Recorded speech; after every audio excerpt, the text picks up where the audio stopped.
Hey everyone, I want to talk about something important today because it's time to get back to our roots around free expression on Facebook and Instagram. I started building social media to give people a voice. I gave a speech at Georgetown 5 years ago about the importance of protecting free expression, and I still believe this today. But a lot has happened over the last several years. There's been widespread debate about potential harms from online content. Governments and legacy media have pushed to censor more and more. A lot of this is clearly political, but there's also a lot of legitimately bad stuff out there. Drugs, terrorism, child exploitation. These are things that we take very seriously, and I want to make sure that we handle responsibly. So we built a lot of complex systems to moderate content. But the problem with complex systems is they make mistakes. Even if they accidentally censor just 1% of posts, that's millions of people. And we've reached a point where it's just too many mistakes and too much censorship. The recent elections also feel like a cultural tipping point towards once again prioritizing speech. So we're going to get back to our roots and focus on reducing mistakes, simplifying our policies, and restoring free expression on our platforms. More specifically, here's what we're going to do. First, we're going to get rid of fact checkers and replace them with community notes similar to X, starting in the US. After Trump first got elected in 2016, the legacy media wrote non-stop about how misinformation was a threat to democracy. We tried in good faith to address those concerns without becoming the arbiters of truth. But the fact checkers have just been too politically biased and have destroyed more trust than they've created, especially in the US. So over the next couple of months, we're going to phase in a more comprehensive community notes system. Second, we're going to simplify our content policies and get rid of a bunch of restrictions on topics like immigration and gender that are just out of touch with mainstream discourse. What started as a movement to be more inclusive has increasingly been used to shut down opinions and shut out people with different ideas, and it's gone too far.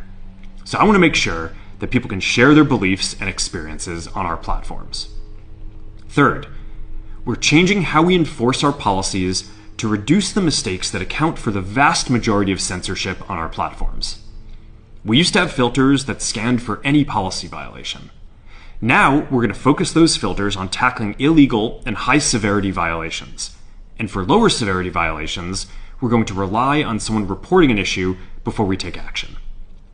The problem is that the filters make mistakes, and they take down a lot of content that they shouldn't.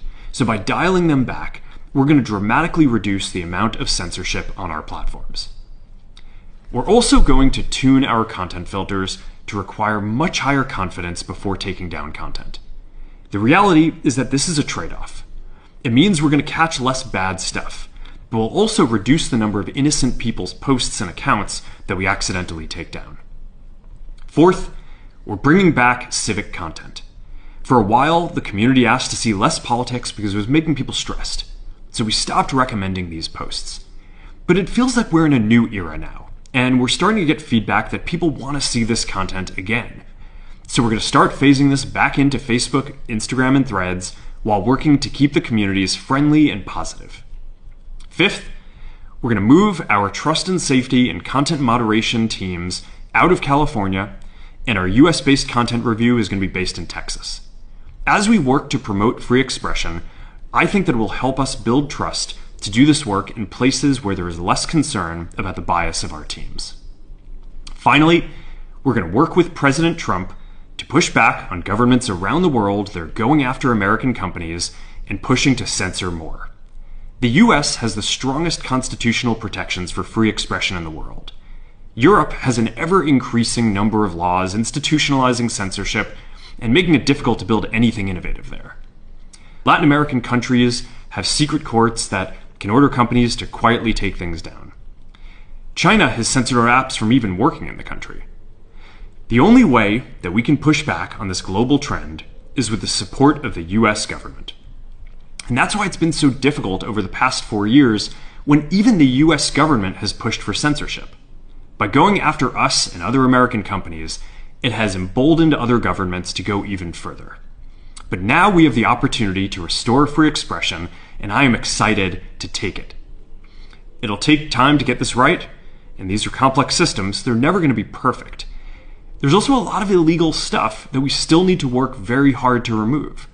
But the bottom line is that after years of having our content moderation work focus primarily on removing content, it is time to focus on reducing mistakes, simplifying our systems, and getting back to our roots about giving people voice.